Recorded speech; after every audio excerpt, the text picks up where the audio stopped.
வணக்கம் நண்பர்களே.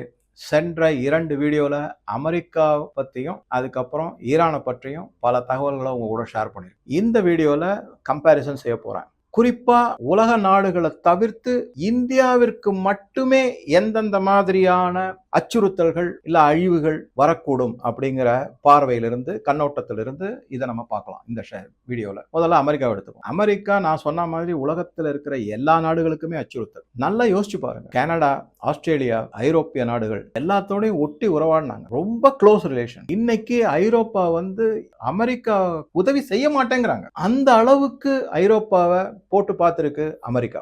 அந்த அளவுக்கு பொருளாதாரத்துல வீழ்ச்சி அடைய வச்சிருக்கு. அந்த அளவுக்கு அழிவுகளை ஏற்படுத்தியிருக்கு. இதெல்லாம் அமெரிக்கா. ஆக மொத்தம் அமெரிக்காவை எடுத்துக்கிட்டோம்னா உலகத்தில் இருக்கிற பல நாடுகளுக்கும் அமெரிக்காவால அழிவுகளும் சிதைவுகளும் தான் ஏற்பட்டிருக்கு, நஷ்டங்களும் தான் ஏற்பட்டிருக்கு அப்படிங்கறத தான் பார்க்கணும். எந்த நாடு கூடயுமே அது சுமூகமா இல்லை.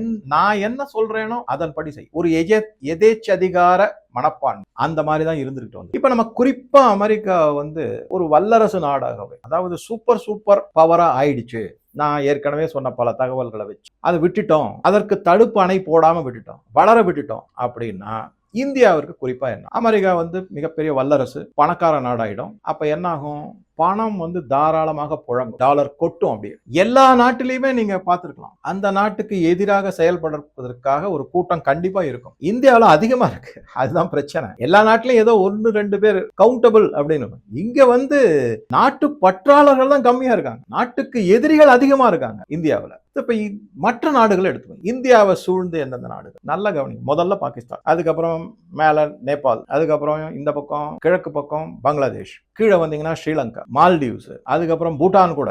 ஈவன் ஒரு டயத்துல பூட்டான் கூட அதுல சேர்ந்துரும். அப்புறம் மொரிஷியஸ். இத்தனை நாடுகள் இருக்கு. இத்தனை நாடுகள்லயும் கொஞ்சம் கொஞ்சமா அமெரிக்கா தன்னுடைய சித்தாந்தத்தையும் மிக முக்கியமான குறிக்கோள் ஆன ஆட்சி மாற்றம், இந்தியாவிற்கு எதிராக செயல்படுவது, இதை எல்லாத்தையும் கொண்டு இந்தியாவை முடக்கக்கூடும், வளர்ச்சியை தடுக்கக்கூடும், நிறுத்தக்கூடும், பேரழிவை உண்டாக்கக்கூடும். இதெல்லாம் என்னன்னா ஒரு கெஸ் ஒர்க் அப்படின்னு சொல்லுவாங்கல்ல, நடக்கக்கூடியவை. அமெரிக்கா வளர்ந்து விட்டால் இவை நடப்பதற்கான சாத்தியக்கூறுகள் அதிகமாகும் அப்படின்னு நம்ம எடுத்துக்கணும். அதுதான் நம்ம முக்கியம். இந்த இடத்துல என்ன, சைனா இந்த முனைப்பை எடுத்தது. ஸ்ட்ரிங் ஆஃப் பேர்ல்ஸ் அப்படின்னு சொல்லுவாங்க. அதனாலதான் கோதார் போர்ட், அதனாலதான் ஸ்ரீலங்கால ஹம்பன் தோட்டா, அதனாலதான் மியான்மர்ல, அதனாலதான் பங்களாதேஷ்ல செயின்ட் மார்டின் ஐலாண்ட், இப்படி பலதையும் நேபாள் மேல கம்யூனிஸ்ட் ஆட்சியை வச்சு சைனா இந்த ஸ்ட்ரிங் ஆஃப் பேர்ல்ஸை வச்சு இந்தியாவை முடக்க பார்த்தது, வளர்ச்சியை தடுக்க பார்த்தது. நம்ம இந்தியா என்ன பண்ணாங்க? நல்ல திறமையான பாரத பிரதமர் மோடி இருக்கு. அதனால என்ன ஆச்சு? டைமண்ட் நெக்லஸ் பண்ணணும். சைனாவுக்கு அதற்கு சரியான பதிலடி கொடுத்தோம். சைனாவால ஒன்னும் செய்ய முடியல. சபஹார் போர்ட் எடுத்தோம், ஸ்ரீலங்கால கொலம்போ போர்ட்டே எடுத்துட்டோம், வல்வெட்டித்துறை போர்ட் எடுத்திருக்கோம். இந்த மாதிரி பலதையும் எடுத்திருக்கோம். சோ ஆக மொத்தம் சைனா என்ன செய்ய நினைச்சு அதற்கான பலவிதமான பணத்தை, நிதியை செலவிட்டு இந்தியாவை முடக்க பார்த்ததோ அதை அமெரிக்காவை வளர விட்டால் சைனா முடிக்க முடியாத ஒரு செயலை அமெரிக்கா முடித்து வைக்கும் இந்தியாவிற்கு எதிராக. இது கண்டிப்பா நடக்கும். இது மாதிரி நடந்துருச்சுன்னு வச்சுக்கோங்க, ஒரு தரம் பொருளாதார வளர்ச்சி தடைபடும், குறைந்தது. உடனே என்ன ஆகும்?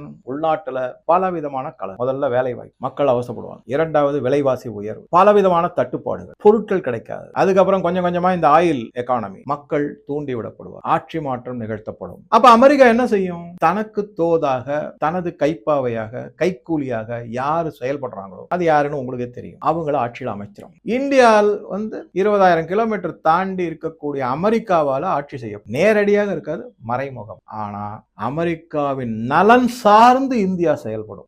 எதிலையுமே விட்டு கொடுக்க, காம்ப்ரமைஸே இருக்காது. அந்த அளவுக்கு இந்திய நாடு மிக மிக மோசமான அழிவை நோக்கி. இந்த மாதிரி ஒரு சிச்சுவேஷன்ல நம்ம 1960க்கு போயிடும். 2020ல இருந்து ஒரு 65 ஆண்டு பின்னோக்கி 1960, 70களுக்கு போய்விடுவோம். இந்த 11 ஆண்டுகள்ல இருக்கக்கூடிய வளர்ச்சிகள் அனைத்தும் 5 ஆண்டுகளை நொறுக்கி விடுவாங்க. நல்லா கவனிச்சுக்கோங்க, அது அப்படியே நொறுங்கி விழுந்து விடும். சோ இது முக்கியமான செய்தி. இதை தவிர என்ன பண்ணுவாங்கன்னா, சரி ஏதோ பொருளாதாரத்தை அழிச்சிட்டோம், இது பண்ணிட்டோம், அதோட விடுவாங்களா? இருக்க மாட்டாங்க. இந்த நாட்டை துண்டாட வேண்டும். சிறு சிறு பகுதிகளாக இருந்தா தான் இன்னும் வசதி. அதனால என்ன பண்ணுவாங்கன்னா, ஏற்கனவே நான் சொல்லியிருக்கேன், அமெரிக்காவிலேயே இந்த வோக் லெப்டிஸ்ட், அதன் கூட கூட்டணி அமைத்துள்ள ராடிக்கல் இஸ்லாமிஸ்ட், ஓக் லெப்டிஸ்ட் உங்களுக்கு தெரியும், மத அடிப்படைவாத இஸ்லாமியர், இவங்க 2 பேரும் கூட்டா சேர்ந்து தான் அமெரிக்காவை சிதைச்சுக்கிட்டு வராங்க. அதை எதிர்த்து தான் ட்ரம்ப் போராடிட்டு இருக்காரு. ஆனா அவர் ஒரு பைத்தியக்காரர், வேற மாதிரி நான் சொன்ன மாதிரி ஒரு டிக்டேட்டர்ஷிப் மாதிரி அவர் பண்ணிட்டு இருக்காரு. அவரும் தவறு தான்.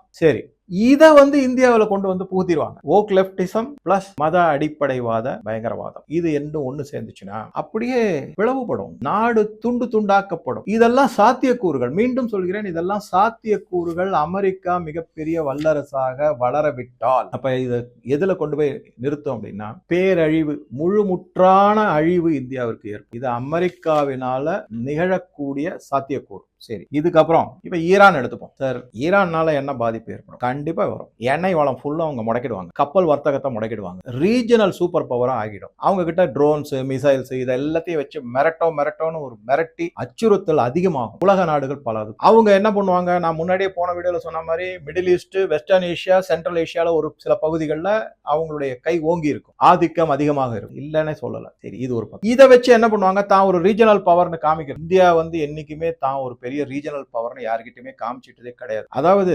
அமெரிக்காவுக்கு வந்து ஹெஜிமோனிஸ்டிக் ஆட்டிடியூட் கிடையாது, சைனாவுக்கு இருக்கு ஹெஜிமோனிஸ்டிக் ஆட்டிடியூட். அதாவது அடுத்தவ நாட்டினுடைய நிலத்தை அபகரித்து தன்னுடையதாக்கிக் கொள்வது. சைனா வந்து தைவான்ல ரொம்ப தீவிரமா முயற்சியில இறங்கியிருக்காங்க. தைவானுடைய எதிர்கட்சி தலைவர் வந்து சைனாவுக்கு போயிருக்காரு. அநேகமா வெகு விரைவில் தைவான் சைனாவோட சேர்ந்துரும், ஒண்ணுமே பண்ண முடியாது அந்த மாதிரி. அப்ப அமெரிக்கா தைவானுக்கு விற்ற ஆயுதங்கள் எல்லாம் அம்போ அவுட். இப்ப அது என்ன ஆகும் அப்படின்னா சைனா கையில போச்சுன்னா அதனுடைய மெக்கானிசம் ஃபுல்லும் சைனா காப்பி அடிச்சிடும், அவ்வளவுதான், முடிஞ்சு போச்சு. இப்ப அந்த மாதிரி இருக்கும்போது ஈரான் என்ன செய்யும் அப்படின்னா ஒரு ரீஜனல் ஹெஜிமோனிஸ்ட், சின்ன சின்ன ஏரியாவை சின்ன சின்ன நாடுகளை பிடிக்கிறதுக்கு இதுவான ஏற்பாடுகள் இந்தியா கிட்ட என்ன செய்யும் அப்படின்னு ஓரளவுக்கு கொஞ்சம் அடக்கி வாசிக்கும். ஏன் அப்படின்னு சொன்னீங்கன்னா எவ்வளவோ எண்ணெய் வளங்கள்லாம் இருக்கலாம், அடிப்படை தேவையான உணவு, மருந்து பொருட்கள், மற்றபடியான மெடிக்கல் டிவைசஸ், எக்யூப்மெண்ட்ஸ் நீங்க உடனே சொல்லலாம் சார் அமெரிக்கால இருந்து வாங்கலாமே இல்ல ஐரோப்பால இருந்து வாங்கலாமே, பயங்கர காஸ்ட்லி. இந்தியா மாதிரி கிடையாது. நீங்க யோசிச்சு பாருங்க, 100 ரூபாய்க்கு இங்க வேக்சின் கிடைக்கும், அங்க அதே வேக்சின் 5000 ரூபாய் ஆகும். எப்படி தாக்கு பிடிக்க முடியும்? கஷ்டம்.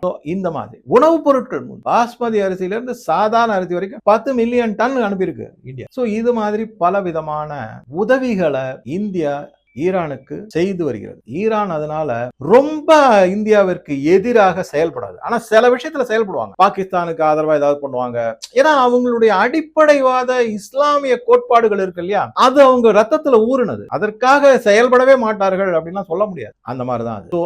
ஆனால் மற்ற நாடுகளை கம்பேர் பண்ணும்போது இப்ப ஈரான் வர்சஸ் இஸ்ரேல் அப்படின்னு எடுத்துக்கிட்டோம்னா அதே ஈரான் வர்சஸ் இந்தியான்னு எடுத்துக்கிட்டோம்னா அந்த தாக்கம் இந்தியாவின் மீது குறைவாக, இஸ்ரேல் மீது கடுமையான தாக்கம் இருக்கும், இந்தியா மீது மிக குறைவான அளவு தாக்கம் தான் இருக்கு. இது ஒரு பக்கம். இதை தாண்டி இந்தியா ஒன்றும் முன்ன மாதிரி கிடையாது. எந்த மொழியில யாருக்கு எப்படி பதிலடி கொடுக்கணுமோ அந்த மொழியில அதே பதிலடி கொடுக்கத்தான் கொடுக்குது இந்தியா. அதனால அவங்க என்ன பண்ணுவாங்க, இவரு ரீஜனல் சூப்பர் பவரா ஈரான் ஆயிட்டாக்க அங்க இருக்கிற சவுதி அரேபியாவோ இல்ல குறிப்பா யுஏஇயோ, அப்புறம் கட்டார், அதுக்கப்புறம் ஒமான் எல்லாம் இந்தியாவோட ஒப்பந்தம் போட்டிருக்காங்க. சவுதி இன்னும் போடல, யுஏஇ, கட்டார் மற்றும் ஒமான் ஒப்பந்தம் போட்டிருக்காங்க. அப்ப என்ன ஆகும், அவங்களுக்கு நம்ம வந்து ஆயுத உதவி செய்ய முடியாதா? அவங்களுக்கு நம்ம ஸ்ட்ராட்டஜிக் ஹெல்ப் செய்ய முடியாதா? அவங்களுக்கு நம்ம பலவிதமான இன்டெலிஜென்ட் இன்புட்ஸ் நம்ம கொடுக்க முடியாதா? செய்ய முடியல. அப்ப வந்து உடனே ஒரு கேள்வி எழலாம், சார் இப்ப ஆர்என்சி வந்து ஈரானுக்கு உதவுதே, ரஷ்யா உதவி செய்யாது. ஏன்னா ரஷ்யாவும் இந்தியாவினுடைய உறவும் அந்த மாதிரி. சைனா உதவி செய்யலாம், ஆனா சைனாவினுடைய உதவி பாகிஸ்தான்ல ஆபரேஷன் சிந்தூர்ல பார்த்துட்டோமே எந்த அளவுக்கு அது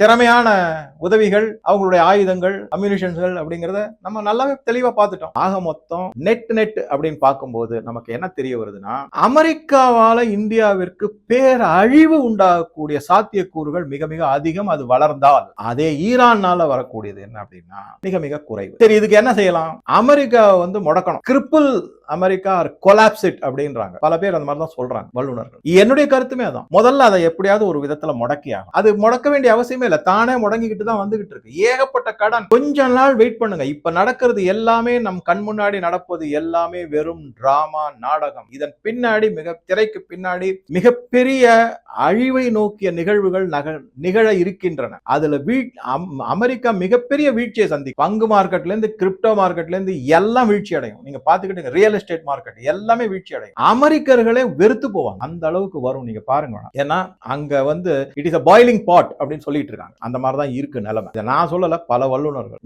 ப்ரொஃபசர் ஜியாங் ஒருத்தர் இருக்கார், அவரோட வீடியோ பாருங்க. அதுக்கப்புறம் அவருடைய தகவல்களை படிங்க. அதுக்கப்புறம் ரே டாலியோ, அதுக்கப்புறம் ஜெஃப்ரி சாக்ஸ், ஜாமி டிமான், மோர்கன் JP மோர்கனுடைய தலைவர், இவங்க எல்லாம் எழுதுறதெல்லாம் வச்சு பாத்தீங்கன்னாக்க தெளிவா புரியும் நம்ம எந்த மாதிரி ஒரு இக்கட்டான மோசமான சூழ்நிலையில அமெரிக்கா இருந்துச்சு. சோ அது மாதிரி அதை ஒண்ணு கிரிப்பிள் பண்ணணும், இல்ல கொலாப்ஸ். இதன் மூலமாக என்ன ஆகும்னா டாலரைசேஷன் வரும். டாலர் சார்ந்த வர்த்தகம் நடக்கும். டாலர் மதிப்பு குறைந்தது அப்படின்னாலே இந்த அமெரிக்கா மற்ற பயங்கரவாத குழுக்களுக்கு, உலகம் ஃபுல்லும் அவங்க இருக்கக்கூடிய குழுக்களுக்கும், ஒவ்வொரு நாட்டிலும் அமெரிக்காவுக்காக செயல்பட்டு அந்த நாட்டுக்கு எதிராகவே செயல்படக்கூடிய பல தலைவர்கள் குழுக்களுக்கு போய் சேரக்கூடிய நிதி உதவி நிறுத்தப்படும். அதன் மூலமாக மிகப்பெரிய ஒரு விடிவு காலம். குறிப்பா இந்தியால பல குழுக்கள் அந்த அமெரிக்கன் டாலர்ல மிதந்துகிட்டு இருக்கு. அது எல்லாம் ஒரு முடிவுக்கு வந்துச்சுன்னா அவங்களுடைய கொட்டம் அடங்கும். அந்த மாதிரி அடங்குச்சுன்னா என்ன ஆகும் அப்படின்னா, ஏதோ ஒரு லோக்கலா ஒரு சின்ன தாதா மாதிரி இருப்பாங்க, ஒரு சின்ன இந்த நகர், அந்த நகரத்துல இருக்கக்கூடிய ஒரு தாதா, அதெல்லாம்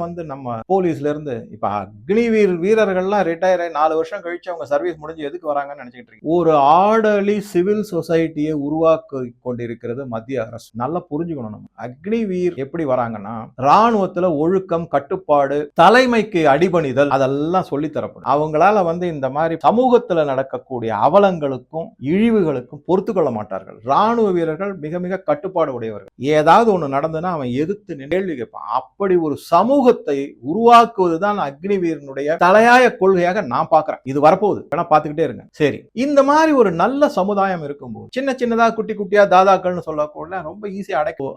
அதை யார் இது பண்ணுவாங்கன்னா, இந்த ஈரான்ல இருக்கக்கூடிய இஸ்லாமிய மத அடிப்படைவாத கொள்கையோடு இங்க பரப்புரை செய்யறவங்களை, இங்க வளர்த்து விடக்கூடிய ஆட்களை சுலபமாக நாம் ஹேண்டில் பண்ணிடலாம். அவங்கள ஒன்றும் பெரிய கஷ்டம் ஒன்றும் கிடையாது. நம்மகிட்ட அந்த மாதிரி எல்லா வசதிகளும் இருக்கு. சோ ஆக மொத்தம் முன்னாடி சொன்ன மாதிரி நெட்டு என்ன எனக்கு படுது அப்படின்னா, உலகத்துக்கே பேரழிவை உண்டாக்கக்கூடிய அமெரிக்கா ஒரு சில இடங்கள்ல மட்டும் அழிவையும் சங்கடத்தையும் அச்சுறுத்தல்களையும் அராஜகத்தையும் நிகழ்த்தக்கூடிய மத அடிப்படைவாதத்தை கொண்ட ஒரு நாடு ஈரான். இந்த 2 நாடுகள்ல எதை முதல்ல நம்ம அழித்து ஒழிக்கணும், எதை தவிர்க்கணும், அதனால உலகத்துக்கே மிகப்பெரிய அமைதி எதனால கிடைக்கும் அப்படின்னு பாத்தீங்கன்னா, நான் சொல்லல, நீங்கள் பதிவிடுங்கள். அடுத்த வீடியோல இந்த அமெரிக்கா ஈரானுடைய கம்பேரிசனை அப்படியே ஒரு அனாலஜி மாதிரி தமிழ்நாட்டில் இருக்கக்கூடிய 2 முக்கிய கட்சிகளுக்கு இடையேயான போட்டியை பத்தி உங்க முன்னாடி என்னுடைய பார்வையை வைக்கிறேன். அதையும் தயவு செஞ்சு பாருங்க. உங்க கருத்துக்களை பதிவிடவும். நன்றி, வணக்கம்.